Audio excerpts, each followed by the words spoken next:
এবং এই এফজখানা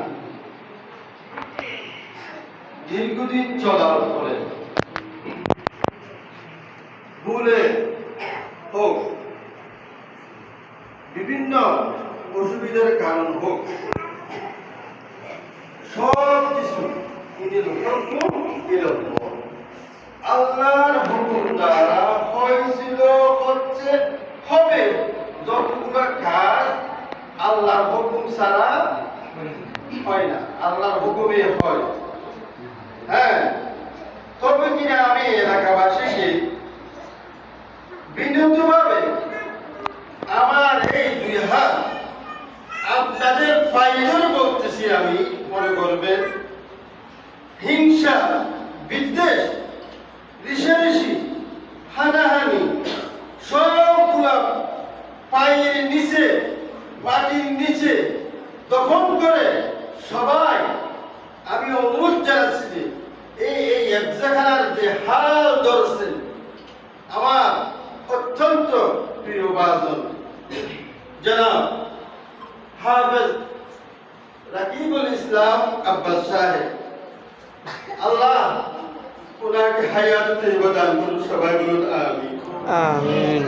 আর এই জানা যে শিক্ষক, আমি প্রায় সময় প্রতিদিন আসতে না পারলেও একদিন পর হোক আমি এই এলাকায় আসি। রাত হোক, দিন হোক, রাত 3টা বাজে হোক, ফজর নামাজের পর হোক এবং দুপুর হোক, প্রায় সময় আমি আসি। আমার এখানে আসলে আমার মনটা এত বড় হয়ে যায়, কারণ এই জায়গাটা দক্ষিণ চট্টগ্রামের অত্যন্ত অবহেলিত জায়গা, অত্যন্ত নিচু মনের মানুষ এখানে আছে বললে চলে। কেননা আমি এই জায়গার, এই এলাকার বাসিন্দা, আমার জন্মগ্রহণ এখানে একটু দূরে হলেও আমি এই এলাকার মানুষের সাথে অনেক দিন, আমার বয়স 59 বছর হলেও আমি 50 বছর ধরে এই এলাকার মানুষের সাথে আমার সাথে তার সম্পর্ক। এই জায়গাতে মসজিদ, মাদ্রাসা, এই এফজাখানা, আমরা তো সাইফুলের নাম দিলে খুশি হই না, বিভিন্ন ধরনের বাহবা মারলে, তালি মারলে আমরা এগুলো চাই না।